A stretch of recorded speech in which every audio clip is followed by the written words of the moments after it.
Nanti kan ini sering ini terjadi ya. Sok keminter, sok alim, berbicara tentang agama, akhirnya yang terjadi malah kekufuran. A'udzubillah. Wa inna ma sya'nul awam al-istiqlal bil ibadah. Kebiasaannya orang awam itu harusnya apa? Harusnya bukan sok membahas tentang ilmu-ilmu yang dia tidak ketahui. Harusnya yang dibiasakan sama orang awam seperti kita ini ibadah. Wes niku duhane niku istiqomahno dulu ya. Salatnya niku istiqomahkan dulu. Wiridnya itu istiqomahkan dulu. Sudah di situ saja derajat kita. Sadari sampai mana derajat kita sambil kita belajar. Nanti kalau sudah faham satu ya sampaikan yang satu itu. Jangan faham satu menyampaikannya 5, jangan. Fahamnya tentang ilmu yang berkaitan dengan wudhu, jangan bahas ilmu berkaitan dengan zakat, ngelantur nanti jenengan. Waqala sallallahu alaihi wasallam, daruni ma taraktukum fa innama halaka man kana qablakum bi kasrati su'alihim wa ikhtilafihim ala anbiya'ihim. Peganglah apa yang sudah aku tinggalkan untuk kalian. Apa yang sudah aku ajarkan, itu yang perlu kalian pegangi, itu yang perlu kalian kokohkan. Fa innama halaka man kana qablakum, karena sungguhnya binasanya orang-orang terdahulu itu disebabkan karena kasrati su'alihim, karena mereka banyak tanya. Yang tidak perlu ditanyakan. Kenapa sih kok Allah itu nyuruh rukuknya modelnya seperti itu? Tidak perlu lagi. Ada hikmahnya pasti. Tidak ada satu urusan syariat pun yang Allah perintahkan tanpa adanya hikmah, tidak ada. Semuanya pasti ada hikmahnya. Pasti ada hikmahnya. Cuman kadang otak dikit tidak nampung. Ibarat handphone RAM-nya cuma 2 giga, kemudian mau kita tampung RAM yang 6 giga, tidak nampung, lemot, akhirnya error, stres ya. Ibarat memori gengotan, memorinya cuma 10 giga, kita kepengin ngisi 20 giga, error, langsung mati nih HP nih. Jadi otak kita pun juga seperti itu. Jangan menanyakan sesuatu yang kalau kamu tanyakan justru kamu akan mempersulit dirimu sendiri. Wa ikhtilafihim ala anbiya'ihim, dan perbedaan mereka dengan nabi-nabi mereka. Kehancuran umat terdahulu itu karena mereka tidak mau ngikuti apa kata nabinya. Mana haitukum anhu fantahu fajtanibu. Kata Nabi Muhammad, apa yang aku larang untuk kalian tinggalkan. Tidak usah tanya kenapa kok haram, tidak usah. Kalau sudah Allah katakan anjing itu haram, babi itu haram, tidak perlu kau tanyakan kenapa sih kok haram. Wis lakonono, intinya gitu kalau kata Nabi Muhammad. Apa yang sudah diperintahkan lakukan. Wa ma amartukum bihi fa'tu minhu mastata'tum, dan apa yang aku perintahkan kepada kalian kerjakan semampu kalian. Ini indahnya Islam ya. Yang dilarang tinggalkan semuanya, yang diperintahkan lakukan sebisamu. Kalau kamu mampunya hanya yang wajib, ya wis lah sing wajib dulu kerjakan. Kalau kamu yang sunnah mampunya hanya sedikit, ya sudah yang sedikit hanya kerjakan. Pokoknya ngamalkan semampu kita. Kalau urusan yang wajib itu sudah Allah perintahkan kita dengan yang wajib itu karena kita mampu.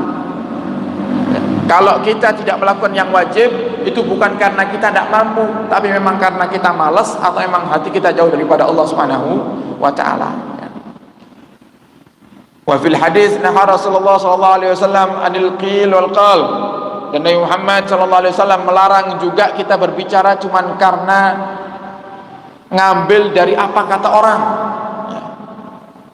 Iki loh, katanya seperti ini. Jari ini sapa? Wis jari ini wong-wong. Jari ini. Itu dilarang sama Nabi Muhammad. Ya kan sekarang kan gitu. Ya, asal percaya aja. Ayo di internet. Ya, percaya sama internet. Internet sekarang ini banyak hoaxnya kok. Banyak dak karuannya. Kenapa? Karena memang semakin dibuat judul-judul yang aneh-aneh, semakin banyak yang buka. Memang tujuannya itu cari duit dengan menipu. Haram jelas. Lah kok kita percaya kadang langsung. Nanti ada orang mengatakan, oh ini Ustadz Fulan sesat. Jarine sapa? Yo jarine tangga-tanggaku. Ya mending kalau jenengan tahu ustadz ini sesat karena jenengan pernah duduk di majelisnya, jenengan dengarkan sendiri. Itu masih mending. Lah ini tidak cuman dengarnya dari katanya orang, kemudian kita ikut-ikut memvonis. Ya. Ternyata orang yang mengatakan ustadz itu sesat karena memang orang ini bermasalah dengan ustadz itu. Karena dia benci dengan ustadz tersebut. Akhirnya kita yang karena asal-asalan percaya terbawa juga dengan kebencian itu. Padahal ini masalah pribadi antara ustadz dengan orang yang mengatakan ustadz ini sesat. Cuman karena orang ini benci dengan ustadz tersebut, mungkin karena masalah yang berkaitan dengan dunia, akhirnya mencoba untuk memfitnah seakan-akan ustadz ini sesat. Kemudian kita disampaikan kepada kita sebarkan ke yang lainnya. Nah, cocok menanam dosa jariah ini namanya. Wa idha'atil mal. Nabi Muhammad melarang untuk kita asal menukil apa kata orang. Cari ini itu dilarang sama Nabi Muhammad. Wa idha'atil mal, dan juga menyia-nyiakan harta. Itu juga dilarang sama Nabi Muhammad. Hambur-hamburan, dibuang-buang. Apa namanya? Beli sepatu 250 juta. Oke. Karena enten itu.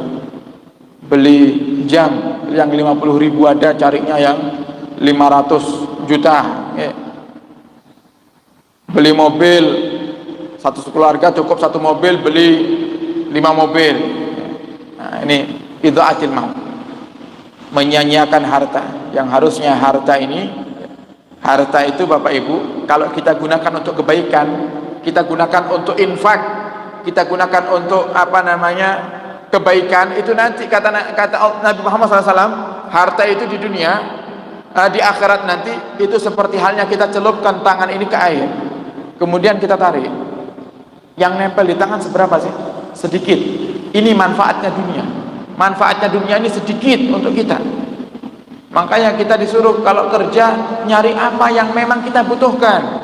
Jangan nyari yang berlebihan. Kalau kamu nyari daripada apa yang lebih untukmu, maka niatkan untuk kebaikan, maka kamu dapat pahala. Nah, kalau gajimu untuk kalau biaya hidupmu untuk semua keluarga, kebutuhan anak sekolah, listrik dan lain-lainnya hanya cukup 1 juta, harusnya kita cari ya 1 juta ini aja. Lah kalau ternyata kita kerja gajinya 5 juta, maka niatkan saat kita kerja untuk mendapatkan 5 juta ini, ya Allah, kalau ada yang lebih aku akan sisihkan di jalanmu ya Allah. Jadi hasilnya jadi berkah, kerja kita juga dianggap ibadah sama Allah Subhanahu wa taala. Kalau cuma kita kerja kumpulkan, manfaatnya sedikit. Seperti halnya kita celupkan jari ke air, kita angkat, yang nempel cuma sedikit. Wa kasrati soal, yang dilarang sama Muhammad yang ketiga adalah banyak tanya. Ini tidak senang orang banyak tanya. Fasu'alul awam an ghamiduddin min a'zamil afatil musirat lil fitan. Pertanyaan daripada orang yang awam yang berkaitan dengan seluk-beluk agama itu termasuk daripada salah satu hal yang sangat menyebabkan terjadinya fitnah. Hal yang sangat besar yang menyebabkan terjadinya fitnah, kata Imam Ghazali. Kita yang masih awam bertanya tentang sifat-sifat Allah, bertanya tentang zatnya Allah, ini bukan level kita. Kalau kita tanyakan itu justru akan menjadi fitnah bagi diri kita. Akhirnya otak mulai bermain yang aneh-aneh, akhirnya mulai tidak yakin dengan Allah Subhanahu wa taala. Wallahu a'lam bissawab.